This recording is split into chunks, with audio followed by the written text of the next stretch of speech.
Hello, today I'm going to teach you how to use the flock-free mosquito concentrate. It's super simple and easy to use. First, we're going to open the box. We're going to take out the 4-ounce container of the concentrate. All you have to do is mix it in any kind of container you like. We're going to use a gas-powered blower, but you can simply use any type of way to spray it. Take the top off. And it's going to be 1 ounce per 1 gallon of water. So we're going to fill this up to the 1 gallon mark. Going to add 1 ounce, which is 1/4 of this container. Right.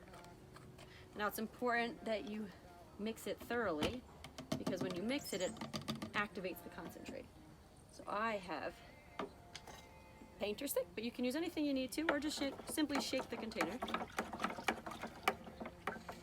Okay, we're simply just going to close this up. We're ready to go. All right, you want to make sure to spray the entire perimeter for mosquitoes, and if you want to get the ticks too, make sure you get the entire grass area also. And it's bee friendly and safe for kids and pets. Now you spray and they go away.